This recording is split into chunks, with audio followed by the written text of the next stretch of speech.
vale la pena comentar, si me ponen los datos lo puedo hacer, que la Comisión Interamericana de los Derechos Humanos instó al gobierno venezolano a prevenir futuras tragedias en sus centros de detención.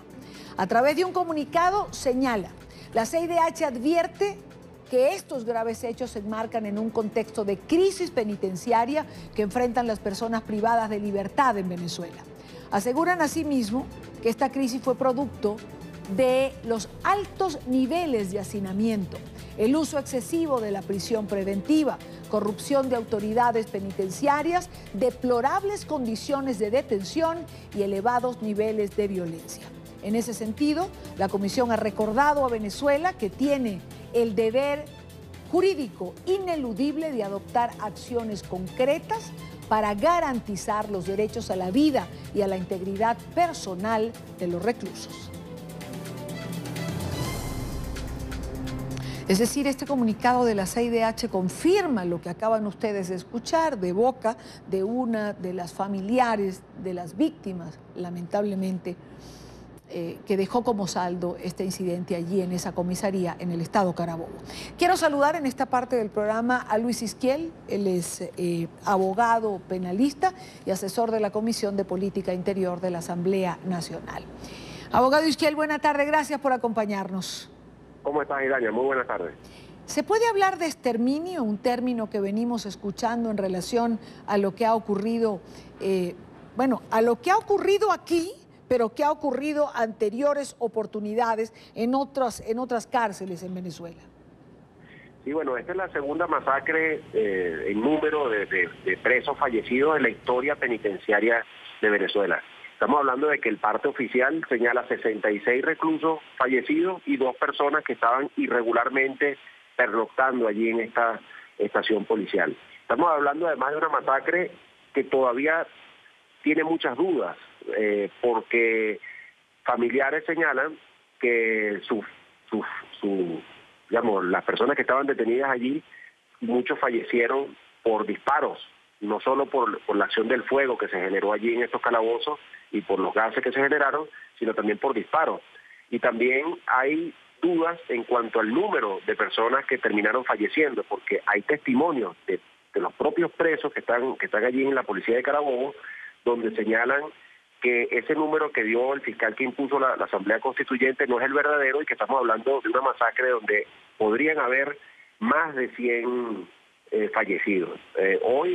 Ayer la Asamblea Nacional, el martes, instaló una comisión especial para investigar estos hechos y esperemos que de allí surjan más cosas claras acerca de lo ocurrido allí. Claro, pero quiero insistir en el término, porque de esto se ha hablado en otras oportunidades. Puede hablarse de exterminio como política de Estado, es decir, el problema carcelario de Venezuela tiene tantos años, el problema carcelario de Venezuela nos ha dejado tantos muertos, tantas víctimas a lo largo de la historia. Hay una sobrepoblación carcelaria, decía nuestra corresponsal, calculada en un 250%. Es decir, al no tener respuesta o al no poderla manejar desde las instituciones que tendrían que ocuparse de eso, ¿podemos pensar que el exterminio puede ser una solución para quien no encuentra soluciones apropiadas? Bueno, ese término podría caber perfectamente en la situación penitenciaria de Venezuela.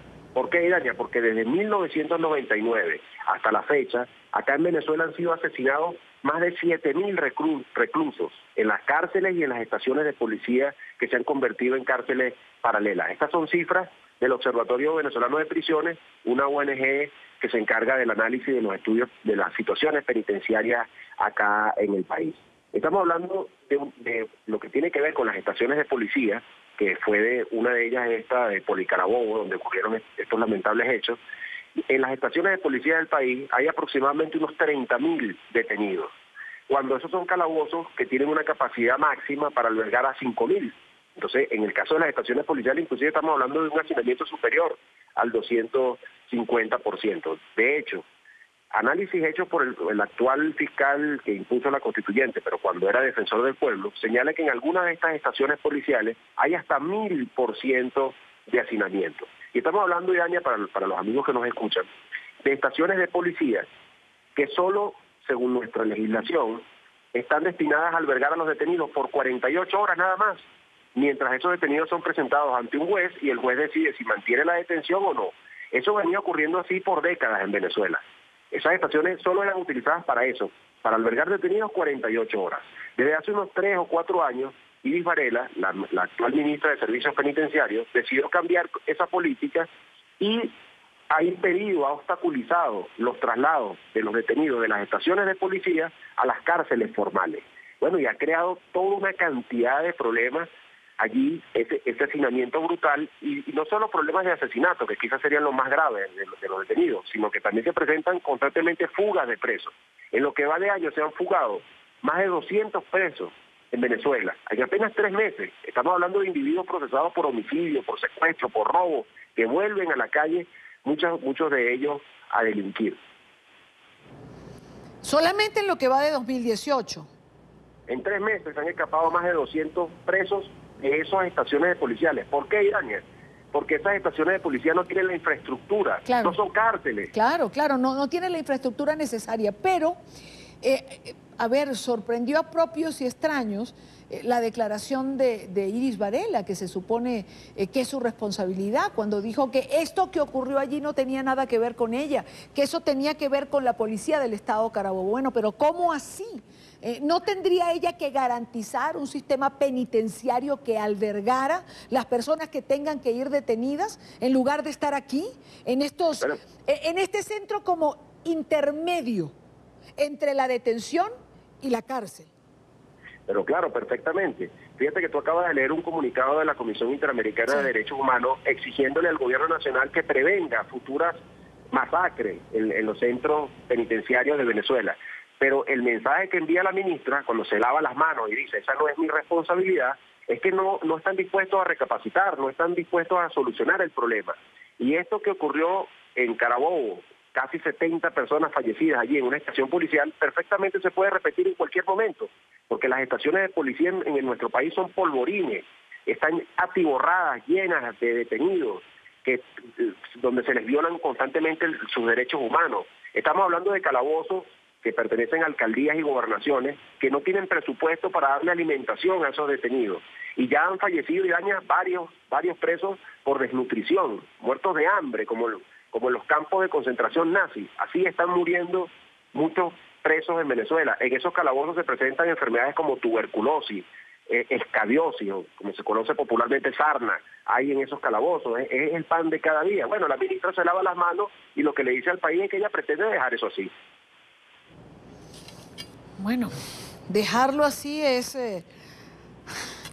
uno quisiera no tener que calificar la actitud de funcionarios en base a las declaraciones, pero realmente no se puede entender que esto se esté permitiendo. Ahora, por otro lado, ¿por qué alcaldías y gobernaciones no presionan a la administración central para que esto tenga una solución? Si no tienen ni siquiera presupuesto para mantenerlo, si no tienen ni siquiera presupuesto para alimentar a los presos que están allí.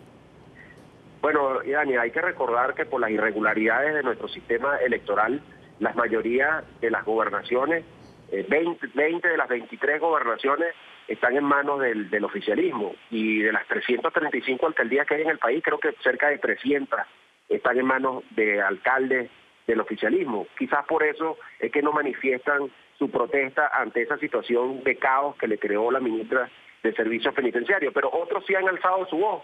Pero estamos ante un gobierno sordo que no escucha de las realidades, de los problemas que se están presentando, y parece que no les interesa. Hay que recordar también, Idaña, que ese ministerio que hoy ejerce Iris Varela es inconstitucional. Nuestra Carta Magna, en el artículo 272, señala que el sistema penitenciario debió estar descentralizado desde 1999. Es decir, las cárceles debieran estar siendo administradas por los gobernadores y también por los alcaldes, señala nuestra Constitución. Pero lejos de cumplir con la Carta Magna, el gobierno lo que hizo fue crear un ministerio y centralizar todo el asunto carcelario para mantener el poder sobre eso, porque estamos hablando de un gobierno que quiere tener el poder sobre todo, claro. Aún en contra de la Carta Magna. Bueno, y ese ministerio lo que ha creado es más caos y ninguna solución. Claro, caos y burocracia. Abogado Izquiel, gracias por acompañarnos estos minutos en vivo desde Caracas. No, muchísimas gracias a ti. Saludos.